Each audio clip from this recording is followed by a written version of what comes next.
got offensive line coach Jay Guillermo with us. Wags, go ahead and lead us off. Jade, why don't you just tell us how you feel the offensive line is coming along at this point? We're 2+ weeks into camp. How do they look? Yeah, no, I've been pleased with how the guys have come along. Still some growing pains from guys that are just learning, right? Every day is a learning opportunity for a lot of these young guys. And we see a lot of different looks in practice. And so now we've gotten to the point getting into this week that you've seen all the looks you're going to see, right? Now let's go perfect it. Everything that we're doing from under center to gun. So I can tell you we're better than we were day one. And that's all that I care about. Are we where we need to be right now? No. But at the end of the day, I've appreciated the way the guys have approached practice, their willingness to learn in practice and meetings and the questions and the open discussion that we've been having through those of how to sort through some of these things, issues that we're having and whatnot. So are we where we need to be? No. But are we better than we were whenever we started? Absolutely. And that's all I can ask of them. And I think we're going to continue to get better as we go through camp. Is Ben Purvis kind of the bell cow leader of the unit, in your opinion? Oh, yeah, absolutely. I mean, it's not even a question, and he's taken on that role so well. I mean, in the spring he was out there, right, but he wasn't able to actually physically go. And I think for him, he's knocked some of the rust off. He was rusty the first, 2-3 days. But he's knocked some of the rust off. Got him playing multiple positions just to allow him to cross train for in the season. Not that he's going to go out in day one and be our starting center, but he's getting reps at center that he's not really done before. Just so we have options as we get through the season, and what allows us to get our best five out there. And that guy, man, he's taken it and run with it and embraced it. Because it's playing center is a little different, right? For the first step or two, you've got your hand between your legs and you're a little bit closer to everyone. And so it's different. And, he's really done a fine job at embracing different roles, different positions and, but also not allowing us saying, hey, you're going to switch around every day to where he's not getting any better at guard. But absolutely. He's our guy. He's a leader in the room. And he does it in such a way that, he's not always the rah, come on guys, let's go, but I tell you what, whenever he needs to open his mouth, he does. And usually the guys don't like what he has to say. And I can appreciate that. Right? Because that helps me. Right. I'm not the guy that's always having to get out and get after people whenever it's you got a guy like that that's leading that realizes, hey, we need to step it up here and will go tell them that. Right. That's huge. And so he's done a really, really good job of, especially with the young guys and bringing them in. I mean, he's bringing guys in extra without me even telling him. I'm not even telling him to do it. Right. And getting extra film study of while we're in camp, they got nothing but football. And, he's doing a really nice job. I've really been happy with Ben Purvis. Just to be clear, though, the plan is for him to play left guard, right? Oh yeah, no doubt. That's where we want him to play. But like I said, I mean, God knows, knock on wood, what happens in the middle of the season, and we've got some guys that we say, hey, what if? Right? That's always my big thing is what if this happens? What's our next step? And getting him reps at center for him so he can feel comfortable if his name's called. I hope it's not. I hope he never has to play center in the middle of the season. That means that people aren't getting hurt. But, cross-training guys, and he's not the only one we're cross-training either. He's just an example of one. But, you try and do that. So then, like I said, you have options. And whenever you get into the season, if guys are to get injured, then it's not the first time they've done it. We're preparing to go play whoever we're playing that week, and he's got 3 days to learn a new position. And lastly, with regard to Purvis, what do you feel makes him a good player? What is it makes him a good offensive lineman? Well, I think number one is understanding of the game. I think he's a really intelligent football player. And so he can anticipate what's going to happen based off of defensive structure, right? He's a kid that Coach Newberry talks about, guys being four-dimensional players, right? Knowing your job, knowing everyone's around you, right? Knowing the whole scape of the offense, and then knowing based off of, whether you're on defense, offensively, what's the formation, all of that, what are they going to do, what are their tendencies? And for us as an offense, it's okay, where are they aligned? What have they shown for us to do? Why are safeties or linebackers in the spot that they are? So I think number one for him is he's got a high football intelligence, and which allows you to play faster, right? And that's come with his experience. I mean, this is a guy that's played a lot of football. But I would have to say that's number one. And then number two, I think just his play style. I mean, man, this guy, he's going to get after you. And he has a mentality whenever he walks out on the field. I mean, he's a great kid whenever we're over here in Ricketts or whenever he's in Bancroft, but you get in between the white lines, man, he's trying to go take someone's head off, and he can do it with a controlled aggression, right? It's great to walk out there and want to kill somebody, but as soon as you don't know what's happening and your mind gets so hyper focused on one thing, you become a bad offensive lineman very fast. And so he can play with a level of intensity, but also play fast at the same time and adjust on the run. So, and once again, that kind of goes back to the first thing that makes him so good is his high football knowledge. What about Hoke Smith? I mean, he came on strong last year and played pretty well down the stretch, but do you think he has a high upside and a lot better? You probably want to see him get to the Ben Purvis level. Absolutely. And, once again, a smart kid. A lot of Hoke's shortcomings has been physically. And, now he got to go through the summer after spring where he was out, and he had a really good summer and worked really hard. His lower body strength was something that we felt like he really needed to work on, and he has, which it shows up on tape, right? It shows up in practice whenever he's able to bend a little bit better. He had a bad habit of being a leaner, right? Leaning on people instead of driving through contact. And he's done a good job at fixing that. And, the great thing for him is as he continues to do it, I think that gives him more confidence and then lets him go play as fast as he wants to. So, is he quite where physically Ben is? No, but I can say the kid, mentally knows what's going on and understands the full picture and can ask high level questions. And can help other guys, right? He helps the young guys, get them in the right place, right? So we can get a body on a body, and then we can work from there. So Hoke's not far behind. He's done a good job. He's gotten a lot better as we went, and he's another guy cross training him a little bit. Center guard, just so, like I said, whenever we get into the season, we can have our best five on the field, no matter what happens. Coach Cronick was talking about how Cam Nichols really turned the corner during spring camp and was coming into his own, and now he's been out. Where do you see Cam? I know the hope is that he'll be the starting center, but as of now, he hasn't been out there, at least that I've seen. Yeah, no, he's tell you, Cam, before he got hurt, he was practicing better than anybody. I mean, he was practicing as the best offensive lineman that we have. Which, for that kid, for me to say that about him, man, that kid has taken so many strides forward. And, on the flip side, physically, Cam Nichols has had it since I've been here, right? It was everything above the shoulders. And, man, it clicked for him in spring. And, I think getting into the season, then getting to take a step back, kind of breathe, and then reinstall the offense in the spring, man, he did. He came on physically, mentally, and then was having a really good start to camp. Was really encouraged by Cam. And that kid, I get reports, or I ask for reports, of how much tape guys are watching.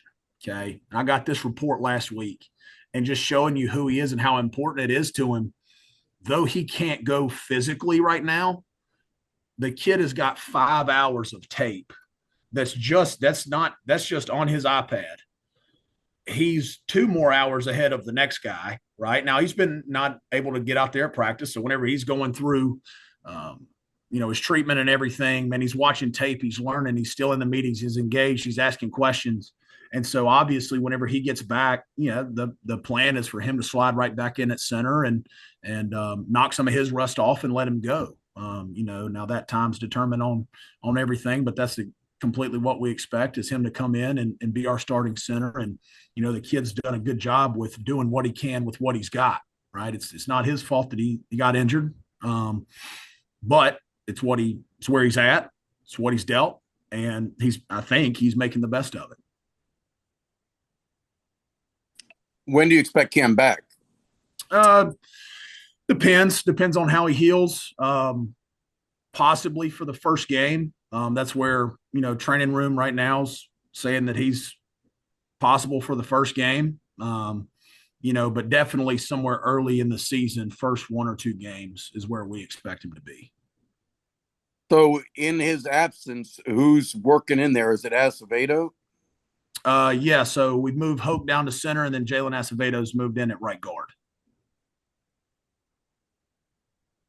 And how's Asavdo coming along? He's come along, and like I said, just what he's been able to work through mentally and to be able to play 2 different positions and allow him to get the whole scope of the offense and what we're trying to do up front, where his piece fits individually within what we're doing.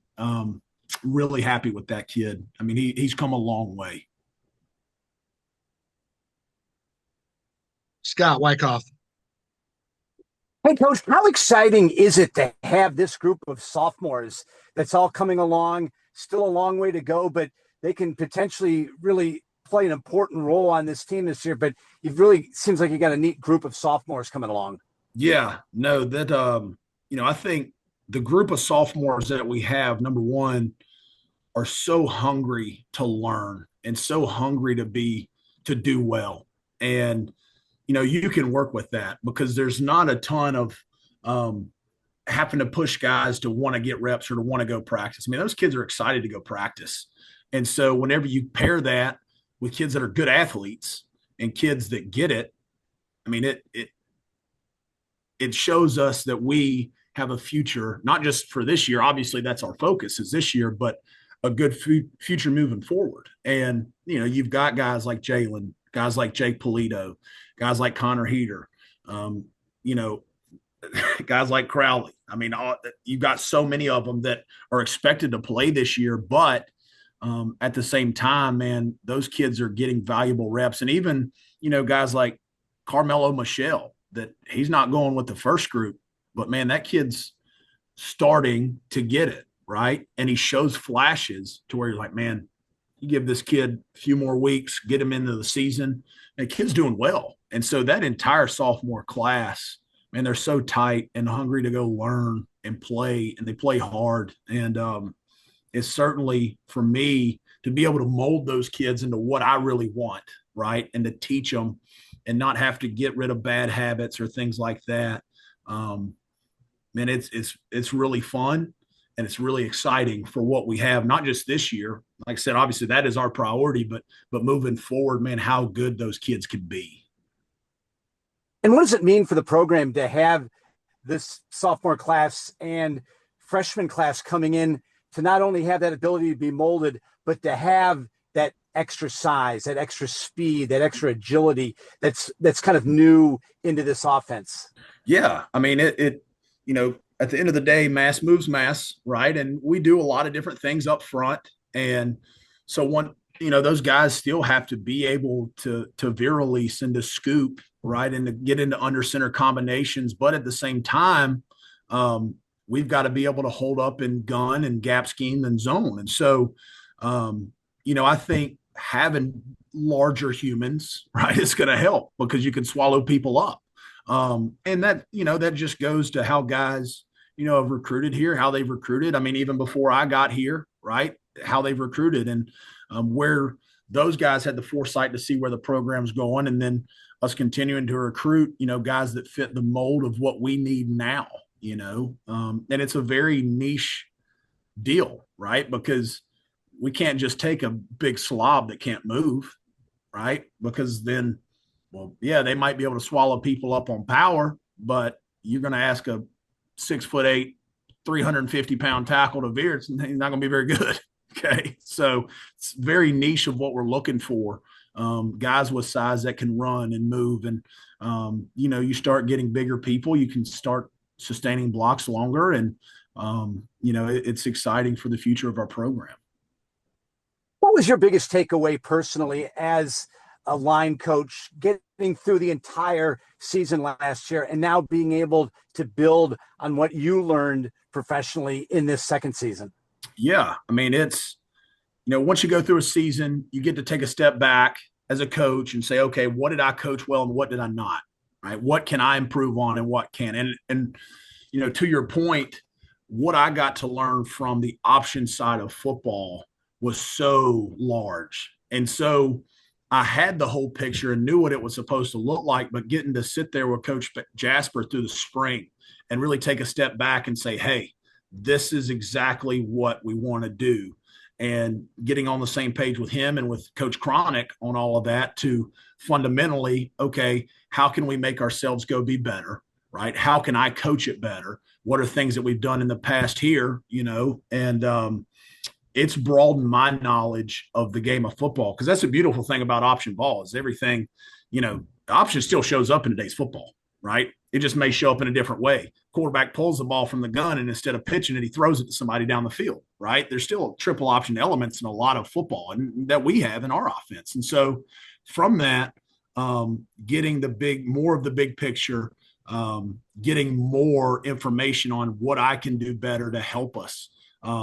Just that development for myself has been huge.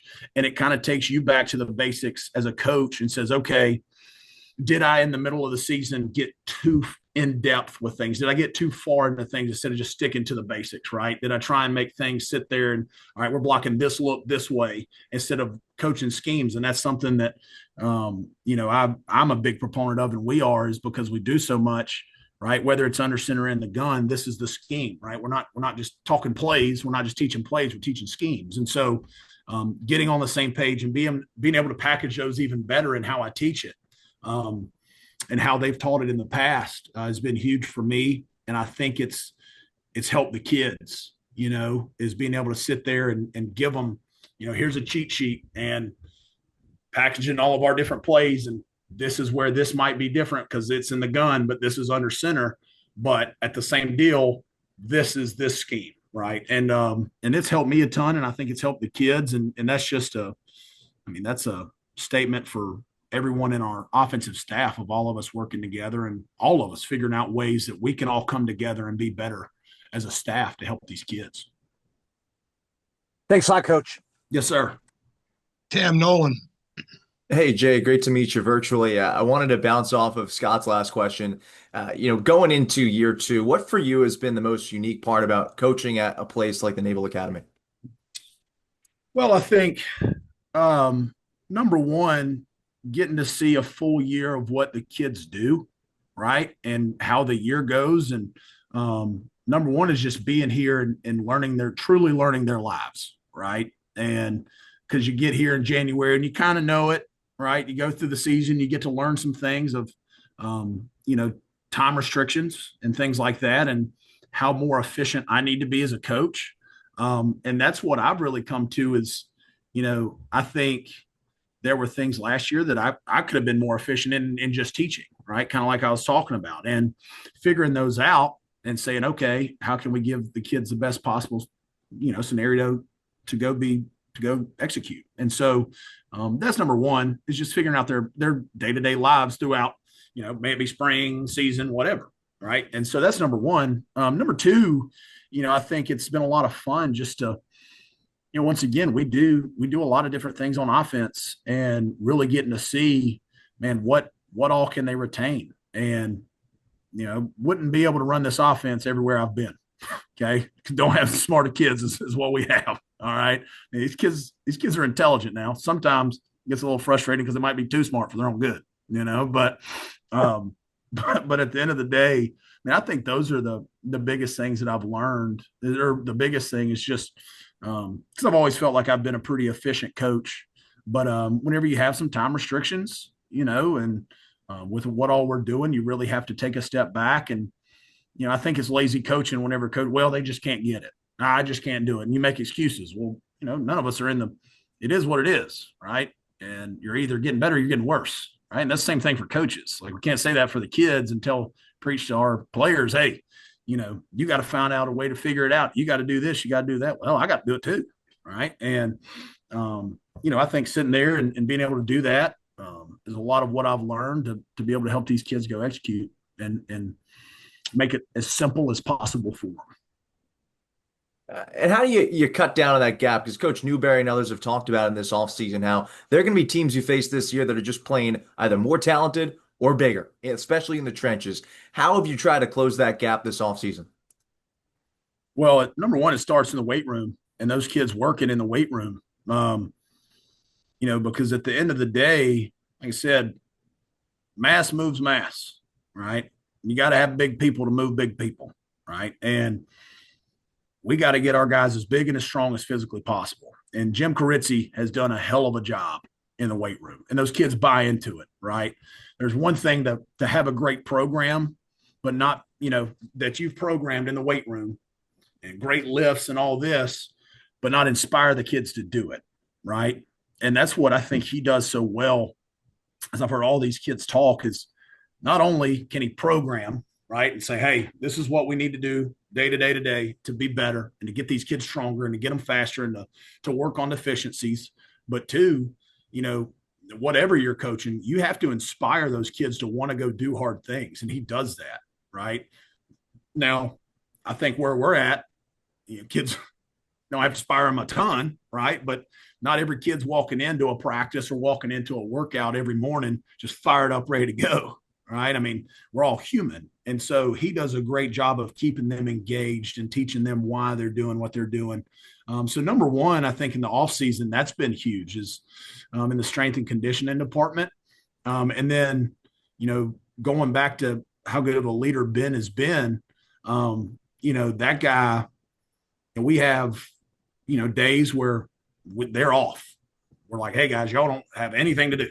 Okay. And he'll text me, hey coach, had a good individual session today. And I didn't tell him to do it, right? This is your off day. And so him getting guys together and letting them go work and letting them work fundamentals and things like that. Even while I'm not there, I'm not telling him to do it. He's just doing it. And so the kid's willingness to want to go learn and the kid's willingness to get on the same page, because they know at the end of the day, we don't have a lot of time just from where we were at in the spring. Like, that was our thing. It's like, guys, we can't take a step back. We don't have enough time to do so, right? And so them continuing to push forward and work hard, and then into summer and then now, that's what I think has been huge to help us as a starting point. Is, sure, we might not be as big as people, right? We're going to play a lot of different teams that never thought about recruiting the kids that we have here, and that's fine, right?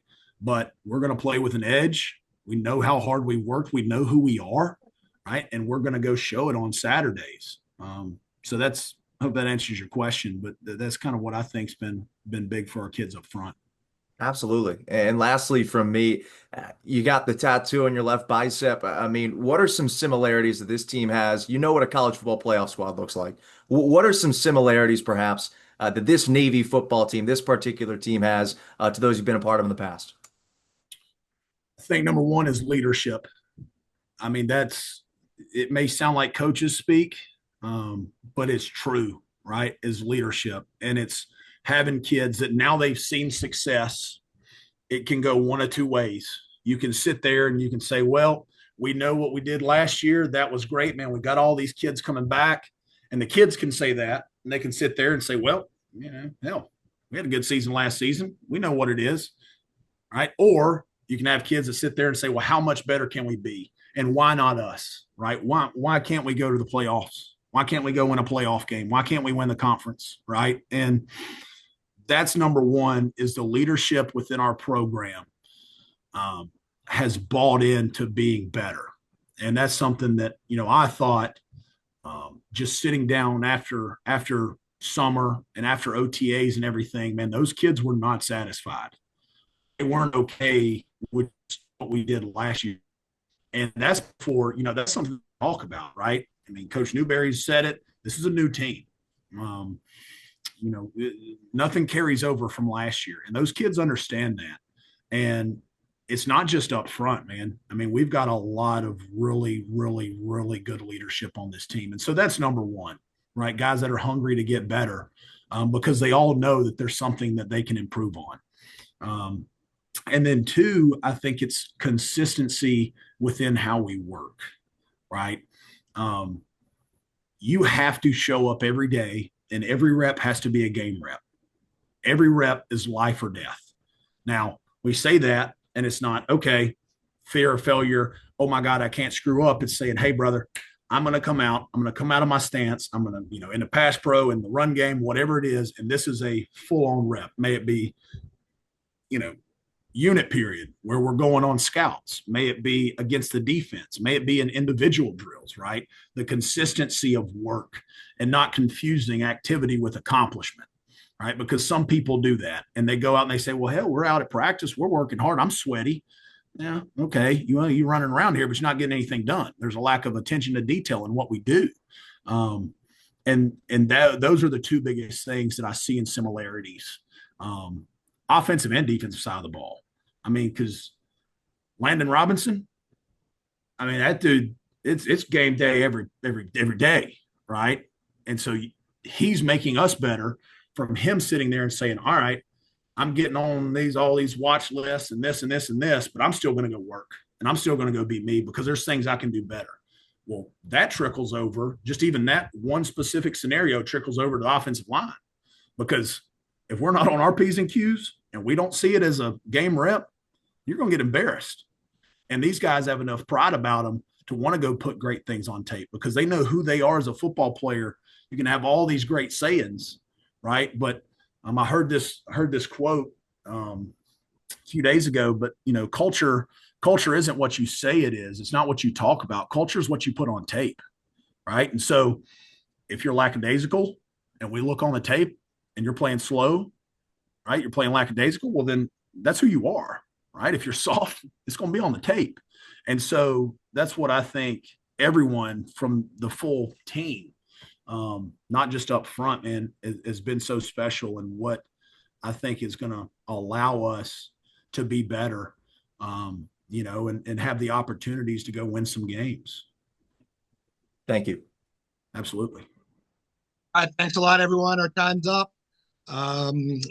Obviously, we are not having Ben Purvis today. He'll be available tomorrow after practice. All right, thanks, everybody. Thanks, guys.